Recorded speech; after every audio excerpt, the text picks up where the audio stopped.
Hello, my name is Ezechiel Bambolo Jr. I am the author of the book titled The Firstborn Son, A Curse, a Gift, or a Calling. I'm also a public speaker, seminar presenter, a coach, amongst a few other things, including being an elder and leader in my church and a variety of other areas of life. And I see myself as a servant, in a supportive role along the lives that I come beside and partner with. And I want to give you a little bit of information that brings me to this point of these various titles. And it starts a bit with a story of my personal life. You see, I was born and raised in Liberia, West Africa. And I lived in Africa until the age of about 19 years old when I finally came to the U.S.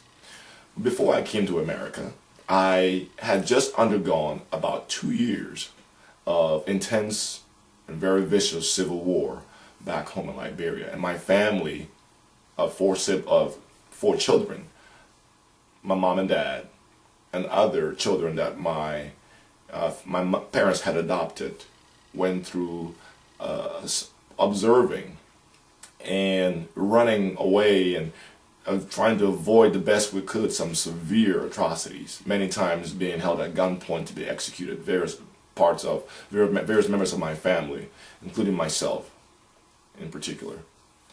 And the Civil War was one that has left an incredible imprint on the lives of us as a family. Especially with the fact that my parents up to that time had worked in a foreign land as missionaries from another African country, namely Cameroon, Central Africa. And they had worked for close to 30 years. And every single item, single material thing, other than the importance and the value of life, everything that they had worked for and accumulated to that point in time was lost right about in the snap of a finger. As a matter of fact, we were told by young teenage boys my age with AK-47 rifles to leave our home early in the morning, one morning, and we were told that if we turned around to look, even look, they would open fire and execute us and kill us. And so we left our homes, arms raised up, walking away, and came back a few weeks later when we finally had a chance to come back, and our home was cleaned out completely, everything. But more importantly, any funds that my parents were able to save in the banks because of the nature of the Civil War had been lost as well. So we lost everything.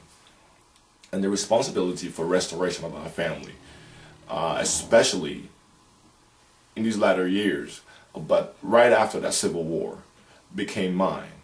But you see, my father had been teaching me all along, which is the context and nature of my book, to be a firstborn son and understand the context and the essence of our role for our family going forward.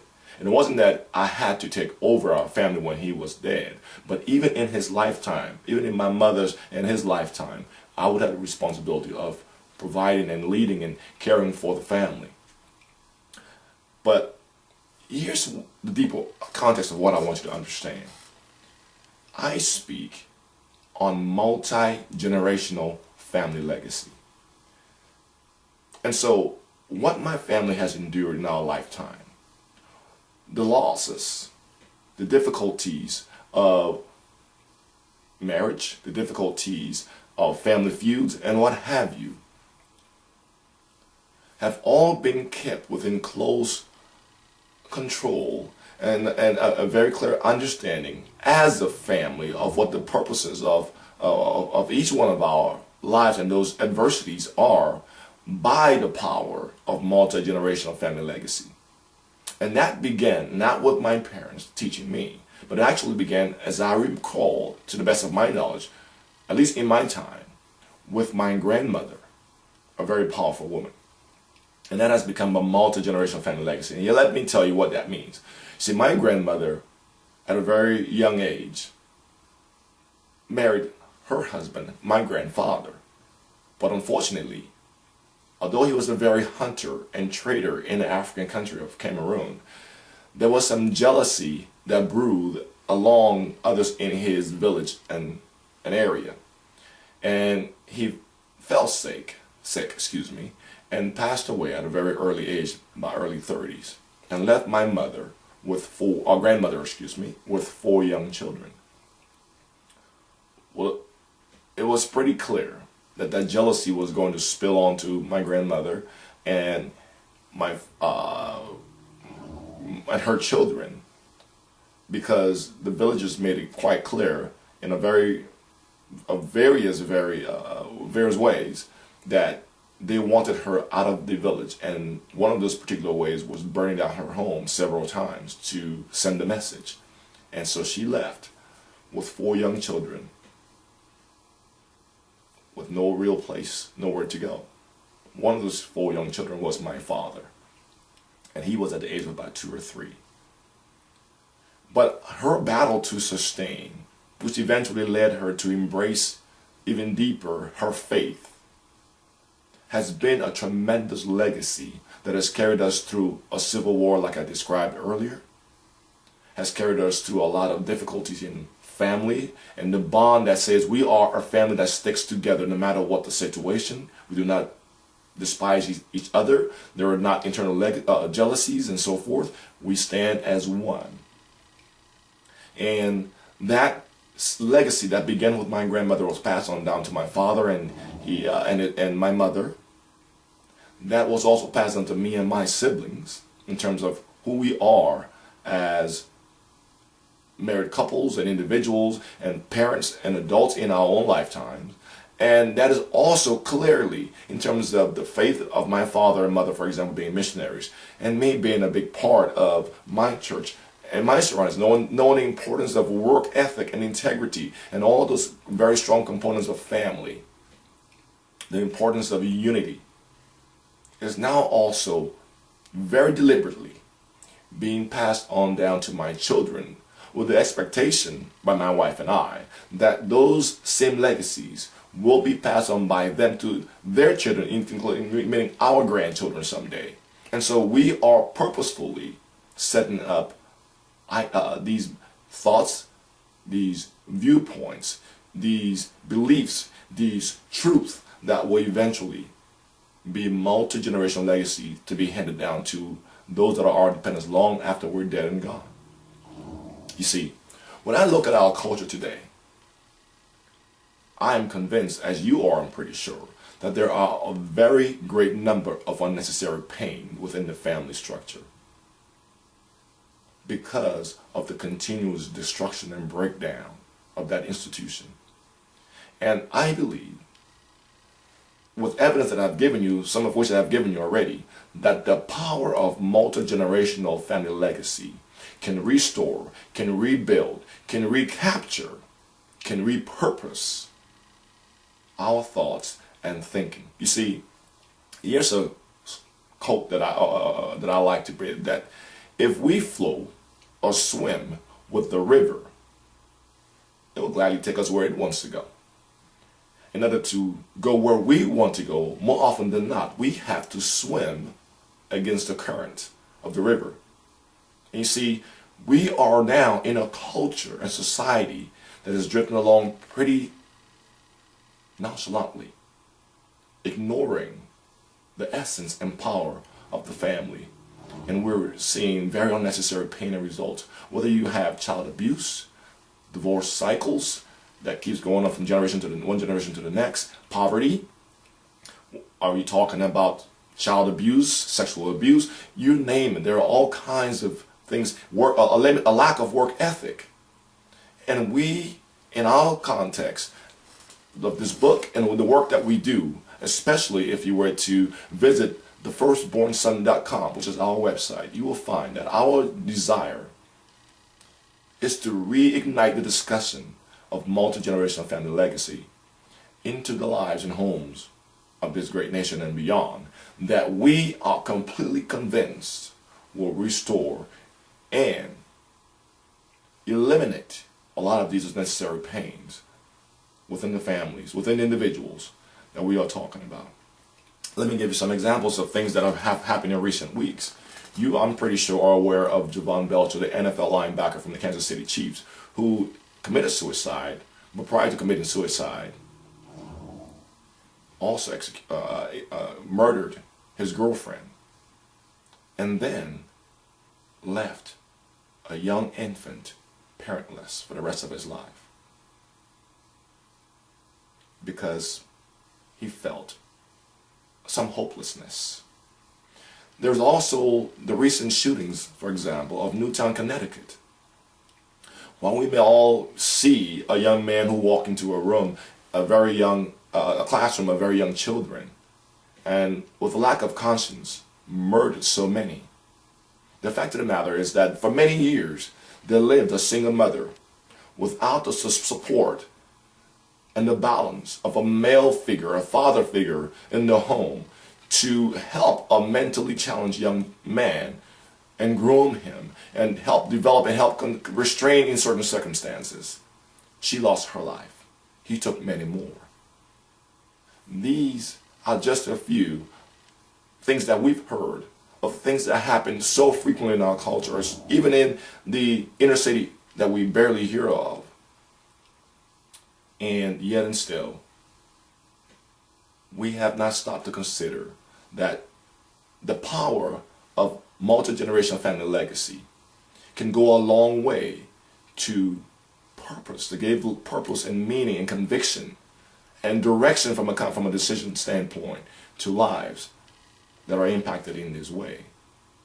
And our desire with the firstborn son is to come alongside you, to partner up with your family, to partner up with those with whom you have contact, to teach and model and provide great information on the construction and building of multi-generational legacy. We do so through our books. We also have, if you go to our website, you'll also find some audio content that we provide. For example, here we have, Is Your Family Name a Recognizable Brand? A quick audio piece that you could listen to and understand the power of family branding, more importantly, family legacy, which we do some comparison there. And if you know what family branding is from a corporate term and its power and its effectiveness, we always stop to say, all of these traits that are being used are traditional family traits. Why aren't they more frequently used in our traditional families?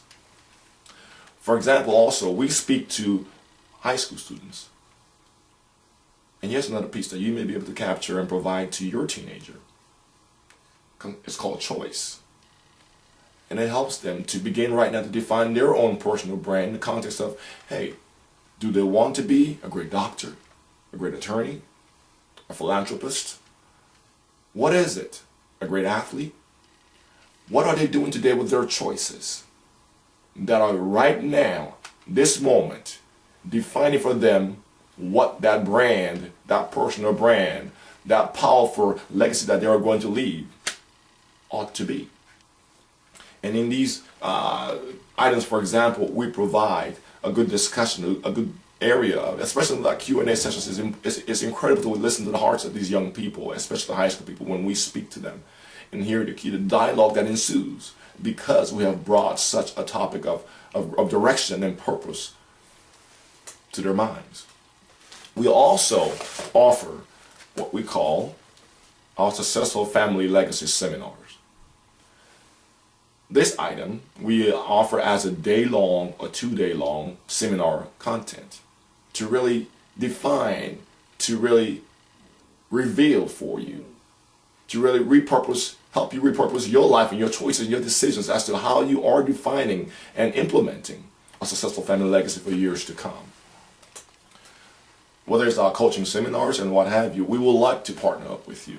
That seminar also we offer to corporations.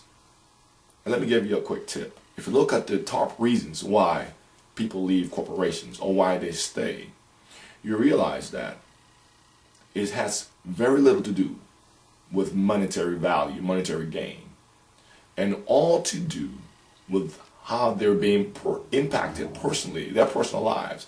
Their personal lives, their impact, whether it's positive or negative, most often determines why they stay or leave a corporation.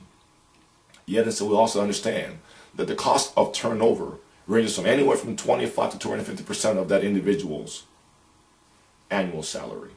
A huge cost for a lot of corporations. We also understand that the most successful productive employees are usually the ones with a stable home, a stable life, and as such have multiple stable years of productivity for our companies. Yet, I find it extremely amazing that corporations feel powerless being able to impact the personal lives of their employees. As such, we have come to you to shape and change that status quo by providing a successful family legacy seminar, not only for families and churches and family advocate groups and what have you, seniors, high schoolers, you name it. We have also come to say, how can we partner with you as a corporation and change that ability for you to impact the personal lives of your employees, because you know very well that it will incredibly increase the level of loyalty, the level of innovativeness, productivity that comes from that employee if their personal home life and family life is a very stable and happy one. Before I leave, I want to give you 6 pointers to take away that may help you to have a deeper visibility into this whole topic of multi-generational family legacy. And I want to start by saying, first of all, if we consider this, number one, what is successful family legacy? Not just in the context of defining the word legacy and what it means for each one of us, but how much do we know of the particular items that threaten, that hinder, from a cultural standpoint, us providing and transitioning and transferring a healthy legacy to those that are our dependents? Why aren't we motivated more to pursue a healthy legacy as a culture, especially those individuals who are struggling out there? How about number two, helping you to understand those strengths and weaknesses of your family? What cycle are you fighting in your family life? Is it a cycle of divorce? Is it a cycle of abuse?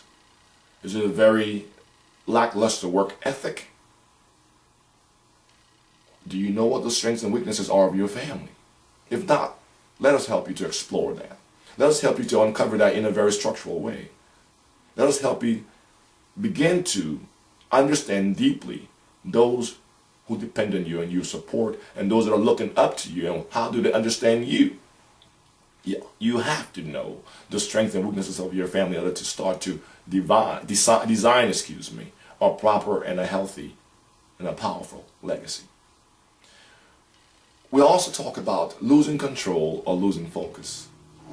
You see, a lot of times when we have situations in our family, we barely realize whether or not this is something that is somewhat of a new situation. That means we're just beginning to lose focus. Maybe our children are involved in something that we should be trying to eliminate. And we're not sure whether we're just losing focus or we've already lost control of the situation. And in either situations, the next question then becomes, what is the essence of time in restoring or recapturing or repurposing or restoring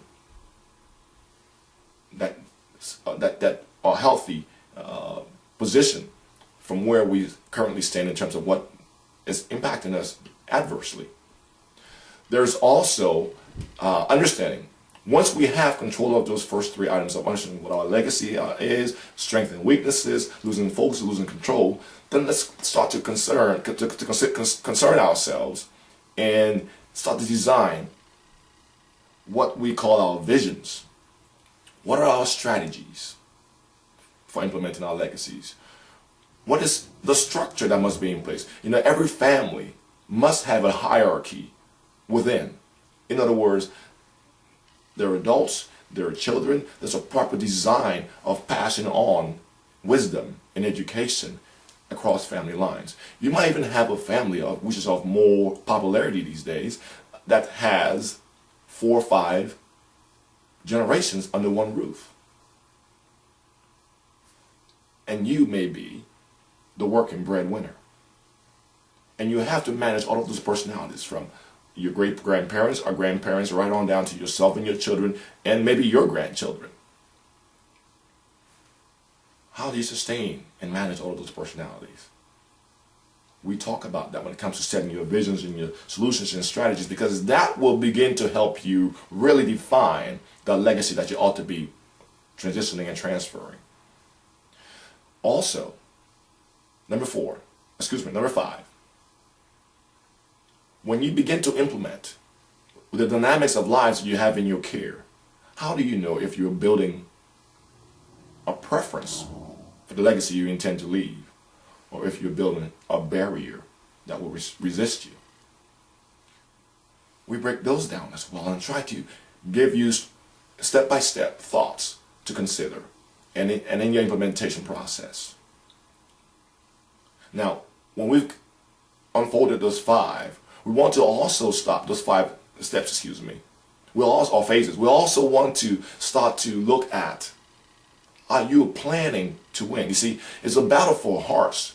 It's no longer just a formality. It's a battle for hearts. We must make sure that we are impacting and winning the hearts of those that we lead. And as such, we must make sure that we are planning to win by touching deeply the hearts of those we lead. Just a few thoughts to consider, 6 thoughts right there, of things that we really dive into, that you will find in a variety of ways, whether it's through our blogs, whether it's through our radio programs, our seminars, our coaching sessions, our speaking opportunities, all a variety of ways that we want to bring these challenging conversations and thoughts to you, but to help you enhance the power, the structure, the successfulness, and the ability to transition your multi-generational family legacy for years long after you're dead and gone. Again, my name is Ezechiel Bambolo Jr. Please visit our website, thefirstbornson.com. Let us know how we can partner up with you. Is it an event that you're doing that is family friendly, or is it a corporation that we can come out to and partner with you in speaking to your people and giving you greater stability, cutting down turnover, increasing your profitability, a variety of ways that we are discussing, we are bringing forth a discussion of multi-generational family legacy, and we greatly want to partner up with you. Thanks, and I look forward to talking with you again sometime soon. Have a wonderful day.